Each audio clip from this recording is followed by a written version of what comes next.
At the post office, he placed a stamp on the letter. उस post office में लिफाफे में डालने के बाद उसने उसके ऊपर एक स्टैंप लगाई and dropped it into the mail box. फिर उसे डिब्बे में, जो पोस्ट ऑफिस के बाहर डिब्बा लगा रहता, उसमें उसने उसको डाल दिया। One of the employees who was a postman, एक कर्मचारी जो पोस्टमैन था, and also helped at post office, post office में भी मदद करता था, went to his boss laughing heartily, वह दिल से ठहाके लगाकर हंसते हुए अपने बॉस के पास, जो पोस्ट ऑफिस का बॉस था, उसके पास गया and showed him the letter to God, और उसे दिखाया कि इस पत्र पे तो लिखा हुआ है a letter to God. Never in his career as a postman, एक पोस्टमैन के करियर के तौर पर उसने ऐसा had he known that address, उसने ऐसा एड्रेस देखा ही नहीं था, ना ही वो ऐसे एड्रेस को जानता था, भगवान के पते को जानता था। The post master also broke out laughing, अब भगवान का एड्रेस देखकर वो जो पोस्ट मास्टर था, जो बॉस था, वो भी ठहाके लगाकर हंसने लगा। बट ऑलमोस्ट इमीडिएटली, लेकिन अचानक ही टर्न्ड सीरियस, वो भावुक हो गया, वो गंभीर मुद्रा में हो गया। एंड सेड, और क्या कहा, what faith I wish I had the faith of the man who wrote this letter, उसने कहा क्या अटूट विश्वास है, और मुझे लगता है इस आदमी का विश्वास बना रहे, वो ना टूटे। Starting up a correspondence with God, कि उसने भगवान से ही पत्र व्यवहार शुरू कर दिया है। सो seeing the writer's faith in God, और भगवान में अटूट विश्वास को देखकर the post master came up with an idea, उस पोस्ट मास्टर को एक विचार सूझा, एक सुझाव आया। आंसर द लेटर, क्या सुझाव आया कि इस पत्र का जवाब देना चाहिए। But when he opened it, लेकिन जैसे ही उसने पत्र को खोला, इट वॉज एविडेंट, एविडेंट होता है बेटा स्पष्ट, स्पष्ट, that to answer it he needed something more than goodwill, ink and paper. जैसे ही खोला तो उसने पढ़ा, पढ़ने के बाद क्या पाया, क्या स्पष्ट तौर से उसके सामने आया कि इस पत्र का जवाब देने के लिए केवल केवल गुडविल, अच्छापन, इंक स्याही, पेपर कागज, केवल इन चीजों की ही जरूरत नहीं है। इसके अलावा और भी चीज कौन सी थी, क्या डिमांड किया गया था, 100 पाउंड्स। तो उसके मन में ये आया कि इसका जवाब देने के लिए तो 100 पाउंड्स की जरूरत है। He asked for money from his employees, उसने अभी अपने सभी कर्मचारियों से पैसे की डिमांड की, कि मदद करने को उसने आग्रह किया।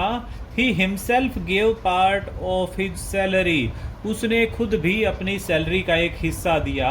And several friends of his were obliged to give something for an act of charity, और उसके अनेकों दोस्तों ने भी कृपा की कि वो अपने हिस्से का, अपनी सैलरी का कुछ हिस्सा दें इस चैरिटी के लिए, इस मदद के लिए।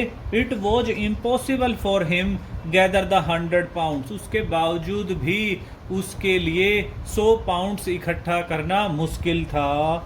सो he was unable to send the farmer only a little more than half, और इसी वजह से वो हाफ से ज़्यादा 100 पाउंड्स डिमांडेड था, तो उसका हाफ हुआ 50, तो उसने 50 से ज़्यादा लाइक दैट 60-70 उसने पैक किया, और वो उसको भेजने के लिए काबिल हो पाया। He put the money in an envelope addressed to Lencho, उसने पत्र में वो सभी पैसे डाले और पत्र के बाहर लेंचो का पता लिखा। And with them a letter containing only a single word as a signature, और उस पत्र में अंदर केवल सिग्नेचर के तौर पे क्या लिख दिया नीचे, God.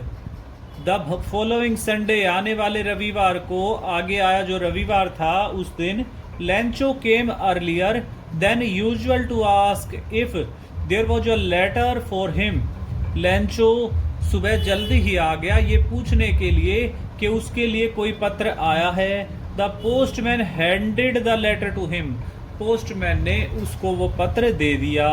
Lancho showed not the slightest surprise on seeing the money. लैंचो को जरा भी अचंबा नहीं हुआ उस पत्र को देखकर। क्यों नहीं हुआ? क्योंकि he had a great faith in God. उसका भगवान में अटूट विश्वास था। उसे पूरी तरह से मालूम था कि भगवान उसका जवाब जरूर देंगे।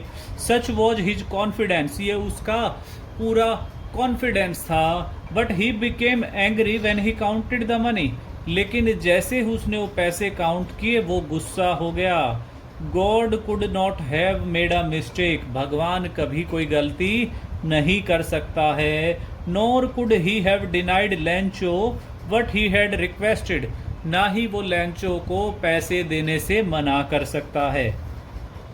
Immediately Lencho went up to the window to ask for paper and ink, और तुरंत ही अचानक ही वो लैंचो खिड़की के पास गया, पोस्ट ऑफिस की खिड़की के पास गया। क्या लेने के लिए? पेपर और इंक लेने के लिए। On the public writing table, जो बगल में ही टेबल डली हुई थी जिसपे सब पत्र लिख रहे थे, उस पर बैठकर ही स्टार्टेड टू राइट, उसने पत्र लिखना शुरू किया। व्हेन ही फिनिश्ड, जब उसने लिखना पूरा खत्म कर लिया, he went to the window, वो खिड़की के पास गया, टू बाय अ स्टैम्प, एक स्टैम्प खरीदने के लिए, which he licked and then affixed to the envelope with a blow of his fist. Licked का मतलब होता है बेटा थोड़ा थूक लगाना, जैसे हम टिकट लेकर उस पर थोड़ा थूक लगाते हैं फिर उसको पेस्ट करके ऐसे मुक्का मारते हैं, दैट इज कॉल्ड मुक्का, बो फिस्ट। तो उसने उस पर जैसे ही थोड़ा थूक लगाया जीभ से और फिक्स करने के लिए उस पर अपना मुक्का दे मारा। The moment that the letter fell into the mail box, और जैसे ही उसी क्षण जब उसने वो मेल बॉक्स में डाला, the post master went to open it, post master वहां पे आया उसको खोलने के लिए। It said God of the money, अब पत्र में क्या मिला? ये बात है कि पत्र में क्या लिखा मिला, लैंचो क्या लिख के गया था? God of the money that I asked for, भगवान वो पैसा जो मैंने आपसे मांगा था। ओनली 70 पाउंड्स रीच्ड मी, केवल मेरे पास 70 पाउंड्स पहुंचे हैं। सेंड मी द रेस्ट, मुझे बाकी बचे हुए 30 पाउंड्स भी भेज दो। Since I needed very much, क्योंकि मुझे उसकी बहुत ही ज़्यादा ज़रूरत है। But don't send it to me through the mail, लेकिन मुझे पोस्ट ऑफिस के थ्रू, मेल के थ्रू मत भेजिए। Because the post office employees are a bunch of crooks. Lencho, उसने कहा कि पोस्ट ऑफिस के कर्मचारी हैं, क्रूक होता है बेईमान, डिसऑनेस्ट, ये बेईमानों का एक बंच है, बेईमानों का समूह है।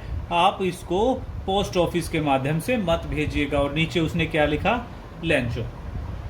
तो ये जो कहानी आपने पढ़ी है इसमें क्या देखा? जिन्होंने मदद की थी उसने उन्हीं को क्या बोल दिया? Bunch of crooks.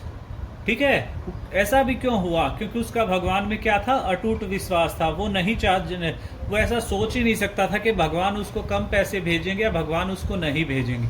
ठीक है, तो ये आपका लेसन था बेटा। Read out and write down the word meaning. First write down the word, then its meaning in English, then its meaning in Hindi. Okay, take care, have a good day.